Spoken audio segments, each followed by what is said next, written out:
Hello, beautiful souls. Thank you so much for dropping by. I've had a major epiphany on my journey of recovery from fake non-duality, also known as Neo-Advaita. I'm excited to share to anyone who's new to this channel a very warm welcome.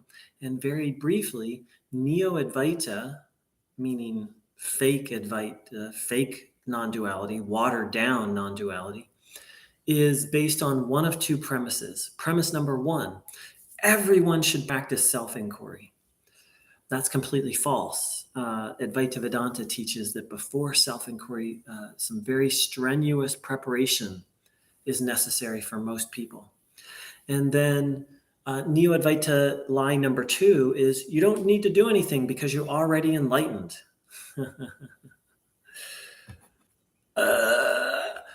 I could go on and on about how false and dangerous that is. But what I'll say in this moment is it's really the same,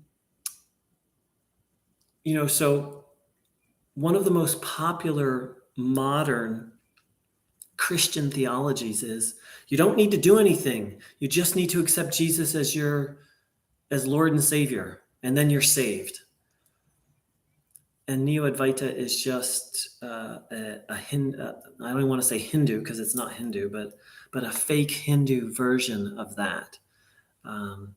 Most of us can see it's ridiculous. Just accept Jesus and your spiritual journey is done. But because Neo-Advaita is couched in spiritual language, and because it will give you a temporary experience of the truth, or at least part of the truth, it's a lot harder to see through how much bullshit it is. So with all that said, here's why self-inquiry and why Neo-Advaita will not help with deep-seated suffering and deep-seated psychological problems. So first and foremost, I need to give credit to someone else on this path. I'm going to find her website right now so I can do so. And this person pointed out that a lot of people, her name's Jessica, and I get her full name and give her website in a moment. She pointed out that a lot of people who go to Neo-Advaita satsangs are seeking help with a deep-seated psychological problem, specifically PTSD, that a lot of people go to these satsangs looking for help with very severe psychological problems. And actually, I'm not going to give this person's name. I need to get their permission because some of it, what I'll share is, oh poop, I think I already mentioned their first name. I really value confidentiality. Yeah, I'll say that. I won't go into so many details about what she said, but in her observation, many people were seeking relief from psychological harm through going to these Neo-Advaita satsangs and not finding it. And I really appreciated her insight. And yeah, I will link her website below.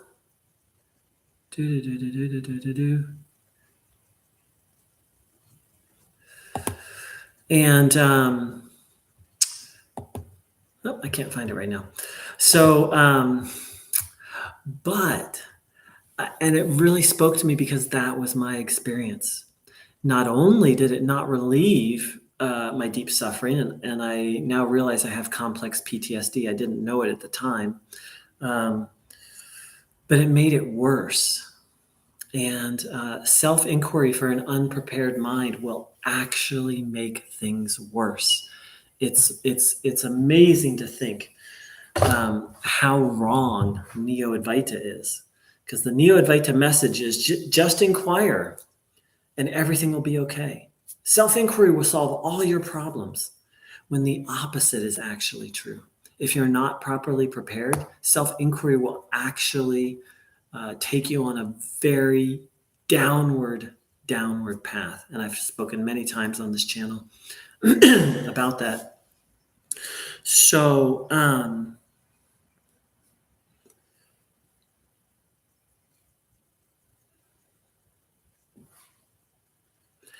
it's completely mind-boggling, because I thought like, oh, this is spiritual. Oh, this is the absolute truth. And while it may be pointing towards the absolute truth, which I think Neo-Advaita, in my view, absolutely does point towards truth, and maybe not the whole truth, but a part of it.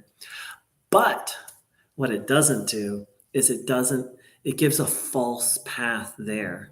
It's like here's the truth, and here's how to get at the truth. Like, it gives you a path that actually, and it's more like, and here's how to get at the truth. And it actually gives you a path that leads you away from the truth. So see, here in the West, we have this idea of like fast food spirituality, like just like, oh, I'm going to meditate and get enlightened and be done, or, oh, I'll go to a couple satsangs, or, oh, in the East, and they've been exploring enlightenment for thousands and thousands of years. They have an understanding that it's a bit of a process. We really don't like that in the West. And it also doesn't, it's not good that doesn't sell. Whereas in Neo-Advaita sells, like, get enlightened now, or just do this thing and everything will be okay. Like, here's the magic pill. Just take your spiritual medicine, this one thing, and everything will be okay. Whereas in the East, they understand that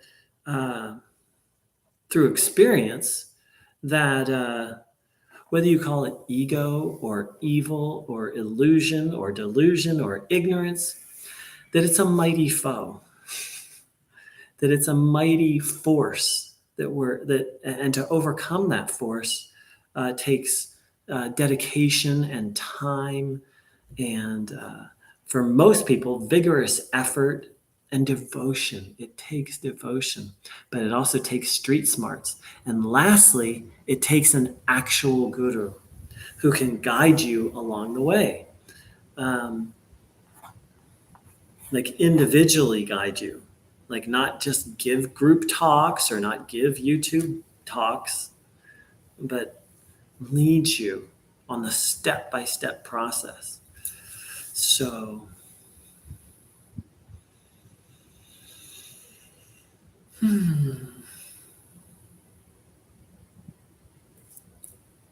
So the reason why it doesn't help steep psychological suffering is this phenomenon known as spiritual bypass. And interestingly enough, spiritual bypass is the same thing as an addiction. So we'll start there. We'll start with an addiction. So let's say you have some psychological suffering and some pain. And instead of dealing with it, you go get drunk. Yes, you will feel temporarily better. In fact, you'll probably feel temporarily good. But it doesn't address or resolve the pain. It suppresses. It bypasses, right? And at a certain point, once, maybe you'll be hungover the next morning, maybe not, but at a certain point, that pain's going to come back. And then if you turn to alcohol again, yes, you'll feel better temporarily. And then at a certain point, the pain will come back. And then maybe you take alcohol, you drink again, or maybe you light up or something to numb the pain. So, and that's the short version of how addiction gets what addiction is. And at a certain point, then you become dependent, whether you're in pain or not, you start to crave the addictive behavior. So Neo-Advaita is just like that, because self-inquiry is a rising above everything in this world. Now, what most people don't realize is that part of what's in this world is thoughts and feelings. So when you inquire, you literally turn away from the world and you turn towards consciousness, source, presence. I don't want to call it source. We'll say consciousness. The substratum of what's underneath all of this. So on the surface, that sounds good, but the thing is what goes up must come down. And at a certain point, you'll come down from that spiritual high, and yes, it will feel like a spiritual high, and then the pain will still be there. And then you inquire again, and you'll feel better temporarily as you lose awareness of the pain. And also, self-inquiry does have an effect on the body, which most people don't talk about, but it does. And it does create a kind of high. But then you come down and the pain is still there, and so forth and so on. At a certain point, you become addicted to the dissociative. Self-inquiry is dissociative. It's dissociative from the world. It's dissociative from your thoughts. It's dissociative from your feelings. It's dissociative from your body. So basically, self-inquiry is taking a very intense journey. And unless you're properly prepared for it, it's going to unbalance you and mess you up. And personally, I've done various psychedelics, and anyone who has done psychedelics will tell you the headspace you're in before you've done them is everything. If you're in a bad headspace and you take some type of psychedelic, it's going to make it worse. Now, occasionally in psychedelics, you're able to find an integration or some wisdom or explanation to help you. But psychedelics aren't dissociative, right? Self-inquiry is. All self-inquiry is turning away from everything that's created, including, as I said, your emotions, your feelings, your thoughts, your body. And by the way, I don't recommend psychedelics without some deep research and deep soul searching. It's a very, very profound thing. So that's I could have made this video very short and said self-inquiry won't solve your deep-seated psychological problems because it's dissociative, and dissociation is a great short-term solution, but it's not an actual solution. It's a great Band-Aid, but it will not resolve. And so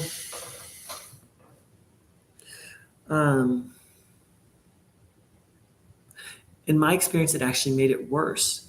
So for a variety of reasons, starting in 1994, I've either had the wish to die or felt suicidal or actually been dangerously suicidal. Haven't been dangerously suicidal the whole time, and I haven't felt suicidal the whole time, but there's been this underlying desire to die. And that's why that was there.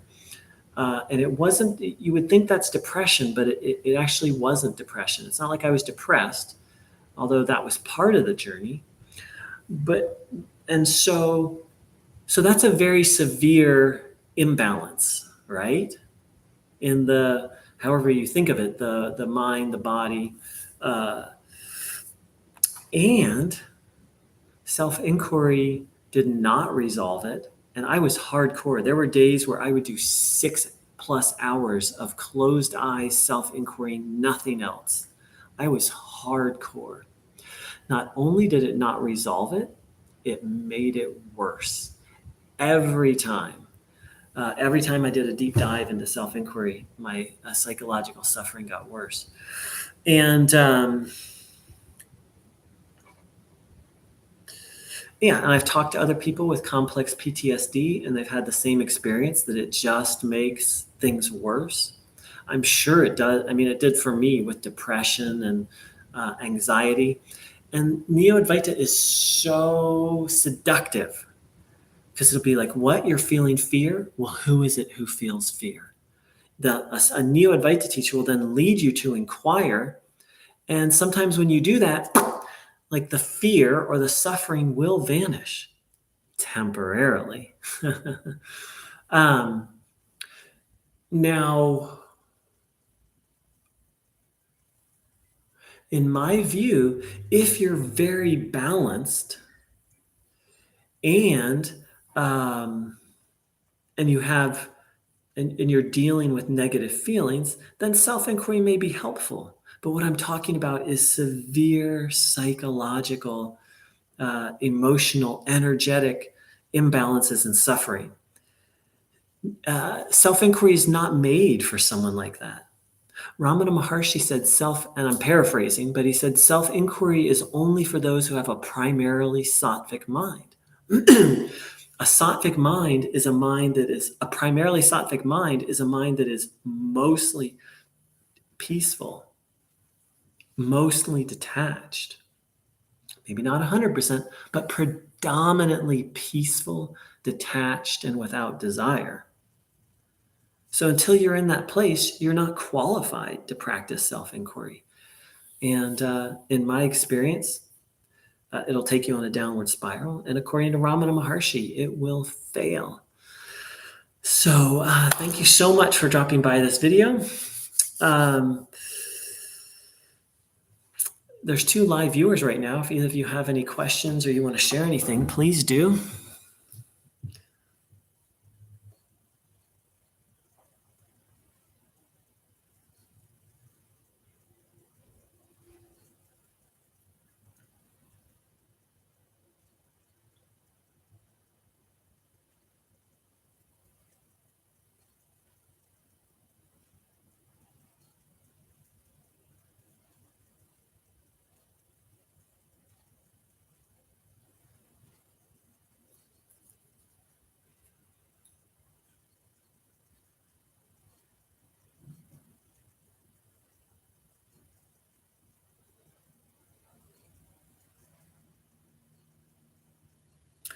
All right, dear ones, have a blessed, blessed day. Thank you so much for joining in.